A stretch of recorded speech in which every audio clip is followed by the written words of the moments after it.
আমি আপনাদের কত ক্রাইমের ঘটনা বলেছি। আপনারা আজকাল তো মোস্ট অফ দ্য ক্রাইমের ঘটনা ক্রাইম শুরু হতে তার 5 মিনিটের মধ্যেই প্রেডিক্ট করে ফেলেন। এই কারণে অনেকে তো আমাকে রিকোয়েস্টও করেছিলেন যে ইন্ডিয়ান বাংলাদেশি এই সমস্ত ঘটনা মোস্ট প্রবাবলি সমস্ত কিছুই সেম হয়ে যায়, মানে একটা জায়গায় এসে সমস্ত কিছু তারা বুঝতে শুরু করে। তো বিদেশের ঘটনা নিয়ে আসুন। আজকে একটা বিদেশের ঘটনাই এনেছি এবং আজকে এই ঘটনাটা শোনার পর আমি সিরিয়াসলি বলছি, আপনারা না কমেন্ট করতে পারবেন না, আপনারা ভাষাই খুঁজে পাবেন না, কী লিখবেন, কী বলবেন। অ্যাকচুয়ালি আমরা শুনেছি বেশিরভাগ ঘটনাতেই খুন হচ্ছে, মোস্ট প্রবাবলি মানুষ হাত দিয়েই খুন করছে। কিন্তু হাত দিয়ে কি আদতেও খুন হয়, নাকি অন্য কোথা থেকে ডাইরেকশান আসে? ডাইরেকশানটা অ্যাকচুয়ালি তো মাথা থেকে আসে। তো চলুন আজকে এমন একটা সাইকোলজিক্যাল থ্রিলার স্টোরি শোনাবো, আপনারা শুনে ভাবেন যে এটা কীরকম, কী শুনলাম, শুনে অবাক হয়ে যাবেন। অ্যামাজন প্রাইমে এটা নিয়ে একটা ওয়েব সিরিজও আছে। এই ঘটনাটা শোনার পর আপনারা সেটা গিয়ে দেখতে পারেন। ওখানে অনেক কিছু এক্সট্রা করে দেখানো হয়েছে। হয় না, একটা সিনেমাতে থ্রিলটাকে বাড়ানোর জন্য অনেক রকম কিছু অ্যাড করতে হয়। আমি এখানে যে ঘটনা যেমনভাবে ঘটেছে আমি হুবহু তারই বর্ণনা দেব। তো চলুন শুরু করা যাক আজকের সেই ইন্টারেস্টিং ঘটনা। কলিন, তার বয়স তখন বেশি না, 18 কি 17 এরকম কিছু হবে। 1977-এর 19শে মে সেই দিন সে তার মা বাবাকে সকালবেলায় উঠে বলে যে আমার যে বান্ধবী আছে তার আজকে বার্থডে, তো আমি সারাটা দিন ওখানে স্পেন্ড করব। সে সকালবেলা তার মা বাবার সাথে ব্রেকফাস্ট করে দেন বাড়ি থেকে বেরিয়ে যায়। কে ছিল এই কলিন? অ্যাকচুয়ালি কলিন স্কুলে পড়ছিল, কিন্তু তার সাথে সাথে প্রচণ্ডই স্বাধীন চেতা ছিল। সেই সময়ে আমেরিকাতে প্রচণ্ডভাবে হিপ্পি কালচার চলছে এবং ওই হিপ্পি কালচার ফলো করে সেই দেশের বেশিরভাগ ছেলে মেয়েই তারা তাদের বাবা মাকে ছেড়ে অন্য কোথাও দূরে গিয়ে একটা অদ্ভুত টাইপের লাইফ কাটাচ্ছে এবং সেটাকেই তারা নিউ নর্মাল মনে করছে। কলিন সে তো হিপ্পি কালচারে জয়েন করেনি, কিন্তু তার মা বাবা সবসময় একটা চিন্তায় থাকতো যে যদি মেয়ে ঘর ছেড়ে চলে যায়, এবং এই ভয়তেই তারা কখনো তাদের মেয়েকে সেরকমভাবে শাসনই করতো না, খুব ভালোবাসতো, আদরে রাখতো, সে যেটা করতে চাইতো তাকে সেটাই করতে দিত। 19শে মে 1977 কোনো কোশ্চেন তারা সেদিন করেনি। সে কেন, কোথায়, কোন বান্ধবীর বাড়িতে যাচ্ছে কিচ্ছুই বলেনি, জাস্ট একটা নাম বলেছিল এবং কোথায় যাচ্ছিল সেটা বলেছে। ওয়েস্টউড ক্যালিফোর্নিয়া যাচ্ছে। তার শহর থেকে আহামরি বেশি দূরে না, বাট বেশ দূরে। এর বাড়ির সামনে যে বাস স্টপ আছে সেখান থেকে বাসও পাওয়া যায়, কিন্তু আমেরিকার যে পাবলিক ট্রান্সপোর্ট সিস্টেম আছে সেটা এখনও খুব একটা ভালো না, ভারত বাংলাদেশের থেকে অনেক খারাপ। কিন্তু সেই সময় মানে 1977 হিপ্পি কালচারের সময় হিচ হাইকিং মানে একটা গাড়িতে লিফট নেওয়া এটা খুব কমন কালচার ছিল। তো কলিন সেদিন রাস্তায় দাঁড়িয়ে আছে, বাস আসেনি। সে অনেক গাড়িকে দাঁড় করানোর চেষ্টা করে, কিন্তু বেশিরভাগ গাড়ি পার হয়ে যায়, ওখানে দাঁড়ায় না। একটা গাড়ি দাঁড়ায়, সেখানে 2 পুরুষ মানুষ বসেছিল। তাদেরকে দেখে কলিনের একটু সন্দেহ হয়, তো সে তাদেরকে চলে যেতে বলে। দেন আরও আধ ঘন্টা দাঁড়িয়ে থাকার পর একটা গাড়ি এসে দাঁড়ায় তার সামনে। গাড়ির যে জানলার কাজটা আছে সেটা নামে সে প্রথম দেখতে পায় একটা ফিমেলকে তার সন্তানের সাথে। তার সন্তানের বয়স খুব একটা বেশি না, পাশেই একটা পুরুষ মানুষ যে গাড়ি ড্রাইভ করছিল। তো কলিন ভেবেই নেয় হাজব্যান্ড, ওয়াইফ এবং তাদের সন্তান মোটামুটি তারা সেফ। তখন হঠাৎই গাড়ির ভিতর থেকে সেই লেডি বলে ওঠে, আমরা নর্থের দিকে যাচ্ছি, তুমি কোথায় যাচ্ছ? তখন কলিন বলে, আমি ওয়েস্টউড যাচ্ছি, সেটাও নর্থের দিকে, তো গাড়িতে উঠে বসো। কলিন 1 মিনিটের জন্য ওয়েট করে অ্যান্ড দেন বলে যে না, দরকার নেই, আমি বাসে করে চলে যাব। কিন্তু সেই লেডি তাকে বলে যে কোনো চিন্তা করতে হবে না, আমরাও ওই দিকেই যাচ্ছি, ভয়ের কোনো ব্যাপার নেই, তুমি গাড়িতে উঠে বসো। দেন কলিন ভাবে যেহেতু এদের সাথে এদের সন্তানও আছে, সেহেতু এরা কি আর বাজে মানুষ হবে? সে গাড়িতে উঠে বসে এবং গাড়িতে উঠে বসার পর সে একটা জিনিস লক্ষ্য করে যে ওই গাড়ির যে পুরুষ মানুষ আছে সে তার দিকে একবারও তাকাচ্ছে না, কোনো কথা বলছে না। ইভেন সে তার পাশে যে লেডি বসে আছে, যাকে তার মনে হচ্ছে ওয়াইফ, তার সাথেও সে একবারও কথা বলছে না। এদিকে সেই লেডি তার সন্তানকে নিয়ে বেশ ব্যস্ত। সে ভাবছে যে আর খানিকক্ষণেই পৌঁছে যাব, কিন্তু একটা সময়ের পর সে দেখে তার সেই চেনা রাস্তায় সেই গাড়িটা না গিয়ে একটা ভিতরের রাস্তায় ঢুকে যায়। তখন সঙ্গে সঙ্গে কলিন বলে যে রাস্তাটা মনে হয় ভুল হয়েছে। তখন গাড়ির সামনে বসে থাকা সেই লেডি বলে যে ভুল হয়নি, আমার এখানে এক আত্মীয় আছে, তার সাথে 1 মিনিট একটা কথা বলা আছে এবং ওই কথাটা শেষ করেই আমরা আবার মেইন রোড ধরবো। 5-7 মিনিট সেই রোডে চলার পর রাস্তাটা শেষ হয়ে যায় এবং সেখানে জঙ্গল। এবং ওই জায়গাতে গিয়ে হঠাৎ করেই কলিন ভয় পেতে শুরু করে এবং প্রথমবারের জন্য ওই গাড়িতে বসে থাকা সেই পুরুষ মানুষ সে পিছন ফিরে তাকায়। অ্যাকচুয়ালি সেই পুরুষ মানুষ এতক্ষণ কি কলিনের দিকে একবারও তাকায়নি। কলিন অ্যাকচুয়ালি নজরই করেনি। রেয়ার যে মিরর আছে যেটা দিয়ে পিছনটা দেখা যায়, সেই মিরর দিয়ে সেই পুরুষ মানুষ কন্টিনিউয়াসলি কলিনকে দেখে যাচ্ছিল। যখন কলিন ওখানে দাঁড়ানোর পর সে বলে যে তোমরা এখানে কেন এসেছো, এখানে তো কোনো বাড়িঘর নেই, এটা তো একটা জঙ্গল, তোমাদের প্ল্যান মতলব কি? সে চিৎকার করতে যায়। সেই সময় সেই পুরুষ মানুষ চুপচাপ একটা আঙ্গুল দেখিয়ে বলে, এই মেয়ে একদম চুপ করে বস, যদি বেশি চিৎকার চেঁচামেচি করিস তোকে এখানে কেউ শুনতে পাবে না, তোকে এখানে মেরে আমি ফেলে রেখে চলে যাব, কেউ জানতেও পারবে না, তো যেটা বলছি সেটা কর। কলিন ভয়ে একদম মুড়িয়ে যায়, সে চুপ হয়ে যায়। সামনে বসে থাকা সেই লেডি এবং তার কোলে থাকা সেই সন্তান তারাও একদম রোবটের মতন চুপ হয়ে গেছে। কোনো এক অদৃশ্য ক্ষমতা যেন তাদের ওইভাবে চুপ করিয়ে রেখেছে। ওই গাড়িতে থাকা সেই পুরুষ এবার সোজা পিছনে যায়, ডিকি থেকে একটা বক্স বার করে। বক্সটা সে কলিনের মাথায় পুড়িয়ে দেয়। সে মাথাটাকে নড়াতেও পারছিল না, কোনো কথাও বলতে পারছিল না, চারিদিকে অন্ধকার ছেয়ে গেছিল, সে কিছু সামনে দেখতেও পাচ্ছে না। গাড়িটা আবার চলতে শুরু করে, সে টাইমিং দেখতে শুরু করে, সে টার্নগুলো গুনতে থাকে। সে ভাবে তাকে যদি কেউ কিডন্যাপ করে, দেন সে যদি কোনোভাবে পুলিশের কাছে পৌঁছতে পারে, সে কি করে বলবে কোথা থেকে তাকে কিডন্যাপ করা হয়েছিল এবং তাকে কোথায় নিয়ে যাওয়া হয়েছিল। কিন্তু একটা সময় গাড়িটা যখন স্পিডে চলতে শুরু করে, সে টাইমিং হারিয়ে ফেলে, রাস্তার বাঁকগুলো হারিয়ে ফেলে। সে বুঝতে পারে সে কিডন্যাপ হয়ে গেছে। সে শুধু ওখানে বসেই এটা ভাবতে শুরু করেছিল তার নেক্সট লাইফটা কি এরকমই হতে চলেছিল, তাকে কি এবার সেই ক্রিমিনালরা মেরে ফেলবে। নানান কিছু ভাবতে ভাবতে একটা সময় গাড়িটা একটা জায়গায় গিয়ে স্টপ হয়। দেন খানিকক্ষণ ওয়েট, গাড়ি থেকে তাকে টেনে বার করে সোজা একটা ঘরে ঢুকিয়ে দরজা বন্ধ করে দেওয়া হয়। তারপর তার মাথায় যে বাক্সটা দেওয়া হয়েছিল সেই বাক্সটার লক খোলা হয়, তাকে মুক্ত করা হয়। সে সামনে গাড়িতে থাকা সেই পুরুষকেই দেখতে পায়। এবার সেই পুরুষ তাকে একটা বক্স দেখায়। সেই বক্সটা মাত্র 7 ফুটের একটা বক্স ছিল এবং সেই বক্সের মধ্যে কলিনকে সে যেতে বলে। কলিন কোনো কথা না বলে প্রাণ বাঁচাতে সেই বক্সের মধ্যে যায় এবং যেতেই তাকে ওই বক্সের মধ্যে বন্ধ করে দেওয়া হয়। সে একবার ট্রাই করে ওই বক্সটা আদতেও তালা দেওয়া হয়েছে কিনা। সে বুঝতে পারে তালা দেওয়া হয়েছে। ওখানে শ্বাস প্রশ্বাস কোনো মতে নেওয়া যাচ্ছিল। তার শরীরটা কুঁকড়ে গেছিল। তার হাইট ছিল 5 ফুট 4 ইঞ্চি এবং ওই ছোট্ট বাক্সের মধ্যে তার সেট হওয়া খুব কঠিন ছিল। কিন্তু এই যে পরিস্থিতি এসেছে, এরপর তার সাথে কি হবে সে এটা নিয়ে শুধু ভাবছে। সে শুনতে পাচ্ছে বাইরে কেউ একটা কথা বলছে, বাড়িতে লোক আসছে, বাসন কোসন সমস্ত কিছুর আওয়াজ হচ্ছে। বাড়িতে থাকা কোলের সেই সন্তানেরও আওয়াজ হচ্ছে। হাজব্যান্ড ওয়াইফ মোস্ট প্রবাবলি কথা বলছে। সে এতক্ষণে বুঝতে পেরেছে গাড়িতে থাকা সেই পুরুষ আর নারী হাজব্যান্ড ওয়াইফ, যেটা সে আগে ভেবেছিল। তাদের সাথে সন্তানও আছে, কিন্তু তারা একসাথে এইভাবে একটা ফিমেলকে কি করে কিডন্যাপ করতে পারে।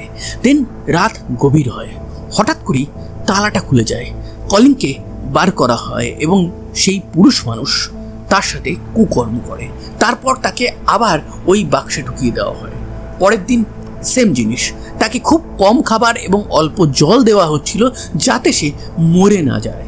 কলিনের অবস্থা খুব বাজে হচ্ছিল। এই করে বেশ কয়েক সপ্তাহ কেটে যায়। কিন্তু কলিনের ফ্যামিলি তারা কি করছে? তারা কি কলিনের খোঁজ করছিল? কলিনের মা বাবা যখন দেখে কলিন ফিরে না আসে, তখন কলিনের যত বন্ধু বান্ধব ছিল, যার বার্থডে পার্টি ছিল, সেই সমস্ত জায়গায় খোঁজখবর নেওয়ার পর তারা জানতে পারে কলিন সেদিন পৌঁছায়নি সেই বার্থডে পার্টিতে। দেন তারা পুলিশ স্টেশনে যায়, কমপ্লেন করে। তখন পুলিশ প্রথমে বলে যে দেখুন, আমেরিকাতে হিপ্পি কালচার প্রচণ্ড এসেছে, আপনার মেয়ে হয়তো হিপ্পিদের সাথে কোথাও একটা চলে গেছে। কিন্তু তার মা বাবা বলে যে না, কখনোই না, এটা হতেই পারে না। আমার মেয়ে হিপ্পি কালচার এই সমস্ত কিছু দেখতে পারে, কিন্তু ওখানে গিয়ে থাকবে না। আমরা তাকে খুব ভালো করে যত্ন করে রাখছিলাম, আর গেলেও আমাদের অন্তত বলে যেত। তো এই ক্ষেত্রে বলে যায়নি। তো একটা মিসিং কমপ্লেন লিখুন।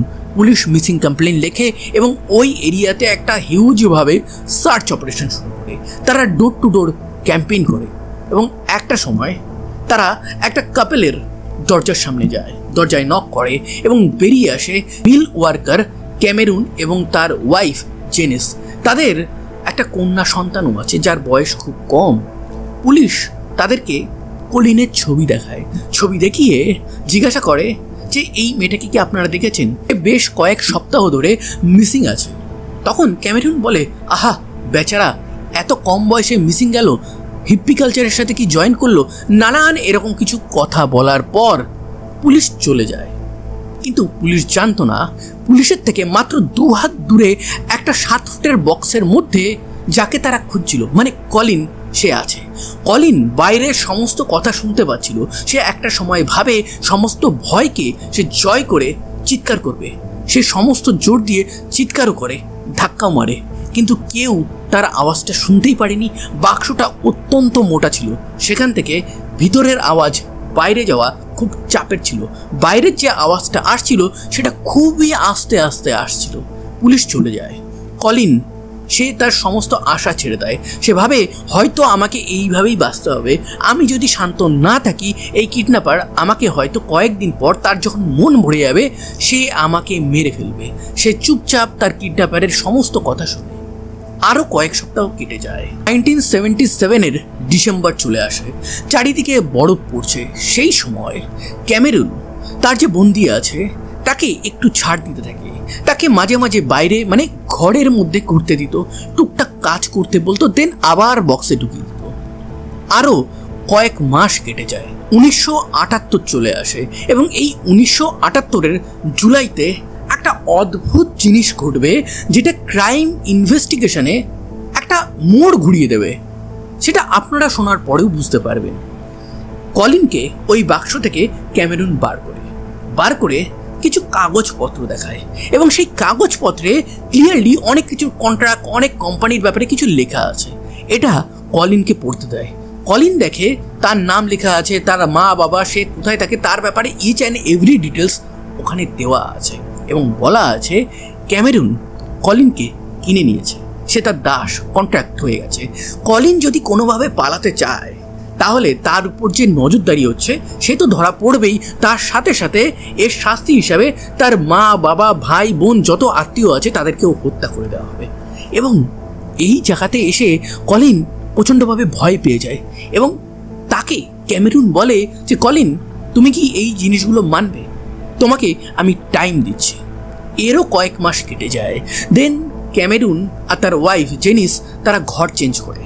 বাড়িতে যাওয়ার পরেও কলিনের অবস্থার কোনো উন্নতি হয়নি। তাকে এবার 7 ফুটের বক্সে কখনো কখনো রাখা হতো, আবার কখনো কখনো তাদের যে বক্স খাট আছে তাতে যে জায়গা আছে তার ভিতরে তাকে রাখা হতো।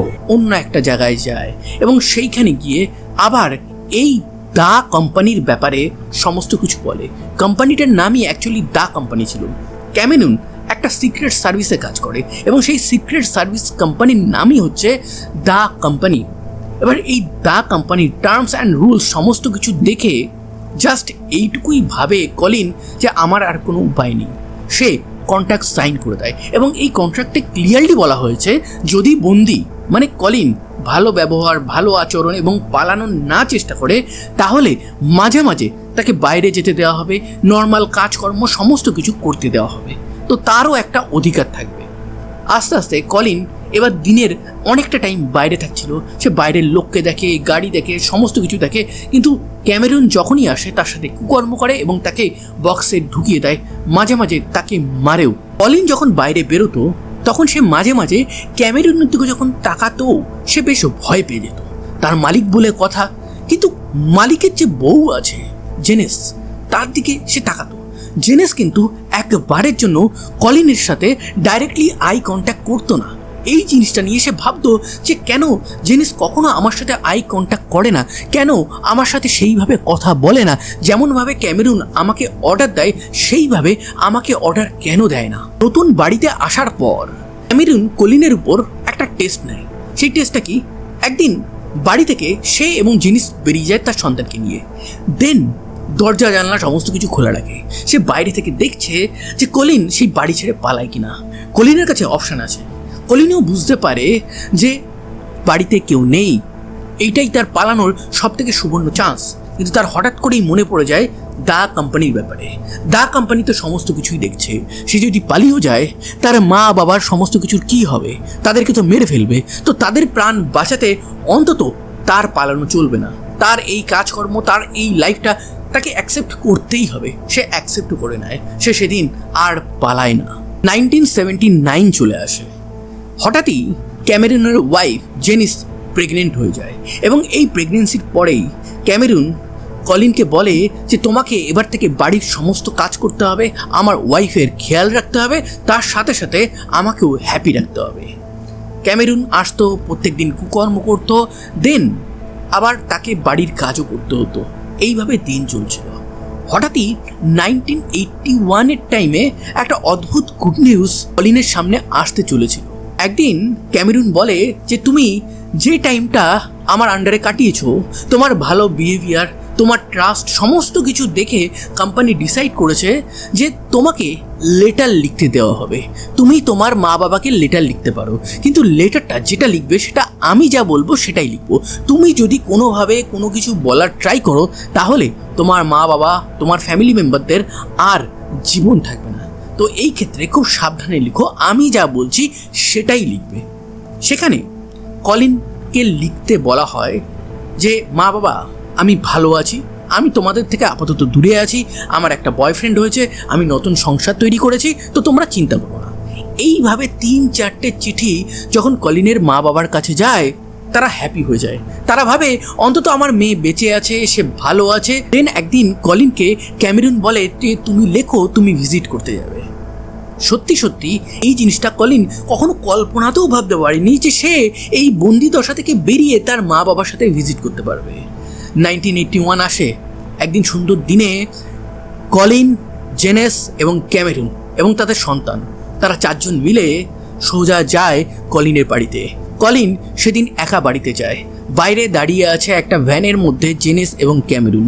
ক্যামেরুন গাড়িটা স্টার্ট করে রেখেছে, কোনো রকম কোনো প্রবলেম হলে সে যাতে ওখান থেকে বেরিয়ে যেতে পারে। দেন কলিন বাড়ির ভিতরে যায়, তার মা বাবার সাথে কথা বলে। সমস্ত কিছু বলার পর কলিনের মা কলিনকে জিজ্ঞাসা করে, সত্যি সত্যি বলো তো, তুমি কি কোনো প্রবলেমে আছো? আমাকে বলতে পারো, আমি তোমাকে হেল্প করবো। তখন কলিন বলে যে না, আমি কোনো রকম কোনো প্রবলেমে নেই, আমি বিন্দাস আছি। তখন কলিনের মা বলে তোমার একটা বয়ফ্রেন্ড হয়েছিল, সে আসলো না, তাকে দেখতে চাই, তাকে নিয়ে এসো। কলিন, তার কাছে সুবর্ণ সুযোগ ছিল, কিন্তু সে তার মা বাবাকে কিছুই বলেনি। সে আবার ওই গাড়িতে উঠে চুপচাপ চলে আসে। নেক্সট ডে ক্যামেরুন আর কলিনের বাড়িতে যায়। কলিন পরিচয় দেয় এটা আমার বয়ফ্রেন্ড। তারা একসাথে থাকে, খায় দায়, কথা বলে এবং ইন দ্য লাস্ট বেরোনোর আগে কলিনের সাথে ক্যামেরুনের একটা ছবি তোলে কে, কলিনের মা, অ্যাজ এ স্মৃতি হিসাবে যে তার জামাই এটা, তাই না? জামাই আর মেয়ের ছবি তুলবে না, এইরকমই তুলেছিল। আর কোথাও না কোথাও কলিনের মায়ের মনেও কিছু একটা হয়েছিল। সে হয়তো প্রমাণ হিসাবে এই ছবিটা তুলে রাখতে চেয়েছিল যে যদি কখনো কোনো প্রবলেম হয় অন্তত এই ছবিটা দেখিয়ে পুলিশকে বলতে পারে যে আমার মেয়ে দীর্ঘদিন পর এই ছেলেটার সাথে ব্যাক করেছিল এবং আমাকে বলেছিল এটা তার বয়ফ্রেন্ড। আরও কয়েক মাস কেটে যায়, চলে আসে 1983। এখন মোটামুটি কলিন বেশ স্বাধীন। সে বাইরে বেরোতে পারে, বাজারে যেতে পারে, নানান কিছু করতে পারে। কিন্তু তার উপর সবসময় ক্যামেরুন চেক অ্যান্ড ব্যালেন্স রেখেছে। সে মার্কেটে গিয়ে কারোর সাথে কথা বললে পিছু করতো। সে বাড়ি আসলে বলতো কোম্পানি থেকে রিপোর্ট এসেছে, তুমি একটা ছেলের সাথে কথা বলছিলে, তুমি একটা মেয়ের সাথে কথা বলছিলে, তুমি পুলিশ স্টেশনের সামনে অনেকক্ষণ দাঁড়িয়েছিলে, কোম্পানি কিন্তু তোমাকে কন্টিনিউয়াস নজরে রেখেছে। অ্যাকচুয়ালি এই কথাগুলো শুনে কলিন খুব ভয় পেয়ে যেত। এবার কলিনকে এই ক্যামেরুন বলে যে বসে বসে খাওয়া যাবে না, তোমাকে একটা কাজের ব্যবস্থা করে দিচ্ছি।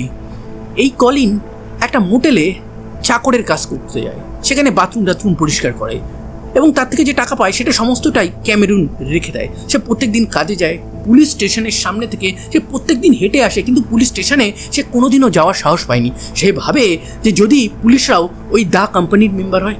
এই রকম সমস্ত কিছু ভাবতে ভাবতে এইরকম দিন কাটতে থাকে এবং একটা সময় হঠাৎই কিছু চেঞ্জ হতে চেয়েছিল। হয় না, সবুরে ধৈর্যে অনেক কিছু চেঞ্জ হয়। জেনেস, যে সাধারণত কথা বলতো না, একদিন সকালবেলা যেদিন ক্যামেরুন বাইরে গেছিল, হঠাৎই কলিনকে বলে, কলিন জানো তোমার সাথে লাস্ট 7 বছরে কি হয়েছে? তোমার সাথে একটা ধোঁকাধাড়ি হয়েছে, তোমাকে কিডন্যাপ করে রাখা হয়েছে, তোমাকে মিথ্যে কথা বলা হয়েছে। অ্যাকচুয়ালি দা কোম্পানি বলে কিছু নেই, কোনো কোম্পানি তোমার মা বাবা ভাই বোন কারোর উপর নজর রাখছে না। সমস্ত কিছুই ক্যামেরুনের বানানো ঘটনা। ক্যামেরুন আমাকে অনেক অত্যাচার করে, এই কারণে আমি তোমার সাথে কথা বলতে পারিনি, তোমাকে হেল্প করতে পারিনি। তুমি পালিয়ে যাও। ক্যামেরুন আজকে বাড়ি নেই, কালকে ও আসবে, আবার সকালবেলা বেরিয়ে যাবে। দিন তোমার কাছে জাস্ট কালকের দিনই থাকতে পারে। কলিন একদম চুপ হয়ে যায়। কলিনের মাথায় কি চলছে সে জানে না, সে যেন সারা বিশ্বের একটা অন্য প্রান্তে চলে গেছে। সে 7টা বছর ধরে অনেকগুলো পালানোর জায়গা পেয়েও, সে নিজের মা বাবার কাছে গিয়েও এই কোম্পানির ভয় পেয়ে সে কিছু বলতে পারলো না। এটা ভেবে ভেবেই সে শুধু অবাক হচ্ছে। অবাক হয়ে লাভ নেই, এবার তাকে পালাতে হবে। সমস্ত বন্ধন এবার সে সহজে ছিন্ন করতে পারবে, তার মা বাবার কিচ্ছু আর হবে না।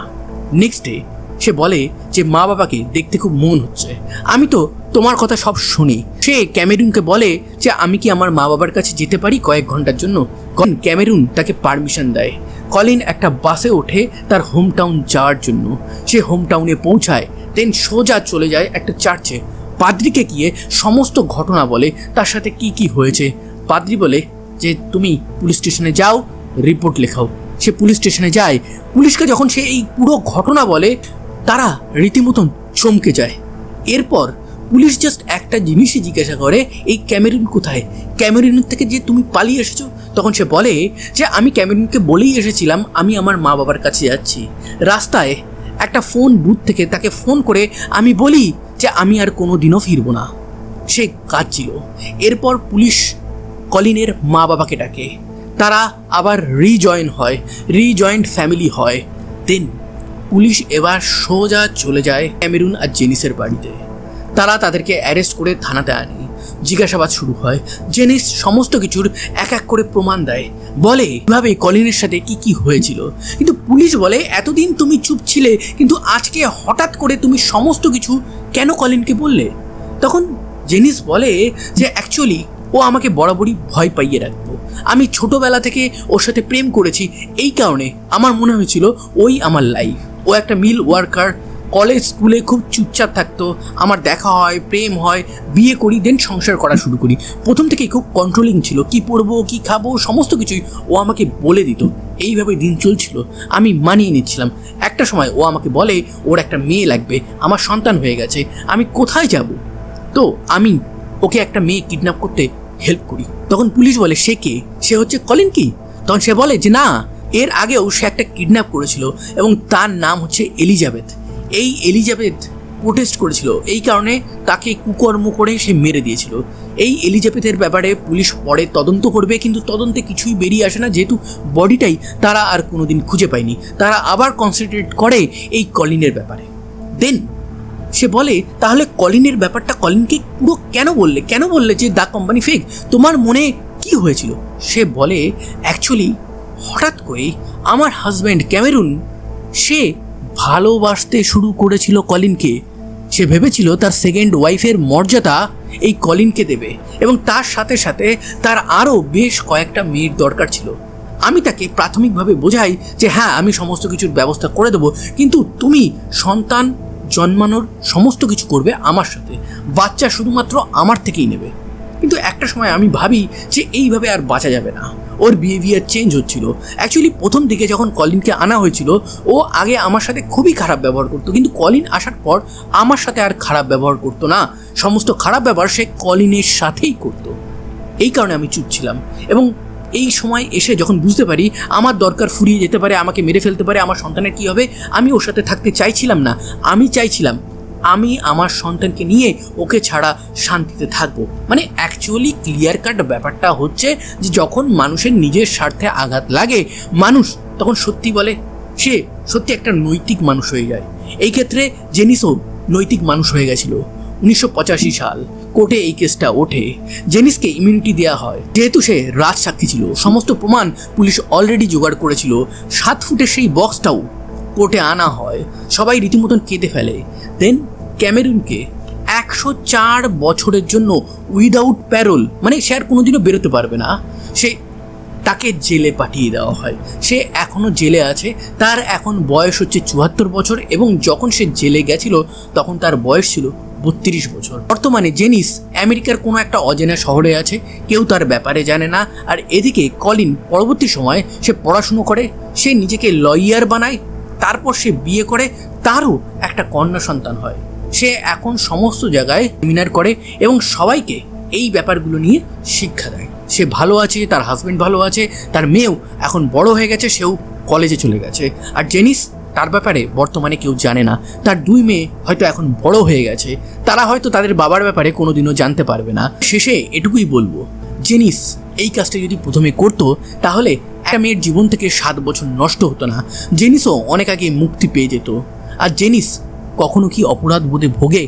আপনাদের কি মনে হয় সেটা কমেন্ট বক্সে অবশ্যই জানাবেন। যদি এই ঘটনাটা শোনার পর আপনারা অবাক হয়ে কমেন্ট করতে না ভুলে গিয়ে থাকেন। তো এই ছিল আজকের একটা ভেরি ইন্টারেস্টিং ট্রু ক্রাইম ঘটনা। এইরকম রিয়েল লাইফ ট্রু ক্রাইম ঘটনা ইন স্টোরি ফরম্যাটে যদি আপনারা শুনতে চান তাহলে অবশ্যই আমার চ্যানেলটিকে সাবস্ক্রাইব করবেন। সাবধানে থাকবেন, সতর্ক থাকবেন এবং অনেক আনন্দে থাকবেন। আবার দেখা হবে নতুন কোনো এক ভেরি ইন্টারেস্টিং ট্রু ক্রাইম ঘটনার সাথে।